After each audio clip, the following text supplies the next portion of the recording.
இது கனடாவா இல்லை நம்ம ஊர் அண்ணாச்சி கடையான்னு ஒரு நிமிஷம் ஷாக் ஆகிடுச்சிங்க. நிறைய பேர் இந்த ஷாப் பற்றி சொல்லியிருக்காங்க. சரி நம்மளும் போகலான்னு சொல்லி ஸ்கார்பியோவில் இருக்க எஸ்பி இம்போர்ட்ஸ்க்கு தான் வந்தோம். நம்ம ஊர் ப்ராடக்ட்ஸ் எல்லாம் அப்படியே இறக்கியிருக்காங்க. நம்ம ஊரில் கிடைக்கிற எல்லா டைப் ஆஃப் மசாலா ஊறுகாவும் இருந்துச்சு. சேமியாவில் நம்ம ஊர் அணில் சேமியா இருந்துச்சு. எல்லா விதமான அரிசி, அதாவது பொன்னி, புழுங்கல் அரிசி, இட்லி அரிசின்னு எல்லாம் இருந்துச்சு. தால்லையும் எல்லா தாலுமே வச்சுருந்தாங்க. கடலைப்பருப்பு, உளுந்தம்பருப்பு, கருப்பு உளுந்து முதற்கொண்டு இருந்துச்சு. இங்கே பாருங்கள், நம்ம ஊர் நிஜாம் பார்க்க கூட வச்சுருக்காங்க. கோயிலுக்கு பூஜைக்கு கொடுக்குற சாமி ட்ரெஸ்ஸு, பூஜை ஐட்டம்ஸ் எல்லாம் இருந்துச்சு. அதே மாதிரி வீட்டில் பூஜை பண்ணுறதுக்கு தேவையான விளக்கு, பெல்லு, அந்த மாதிரி எல்லா ஐட்டம்ஸும் கூட வச்சுருந்தாங்க.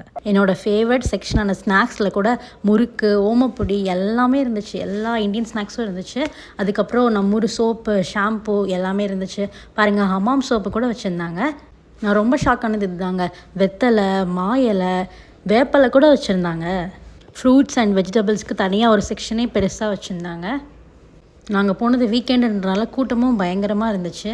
உதிரிப்பூலாம் இருந்துச்சு. நான் இத்தனை மாதத்தில் இப்போ தான் ஃபர்ஸ்ட் டைம் மல்லிகைப்பூவே இங்கே வாங்குகிறேன்.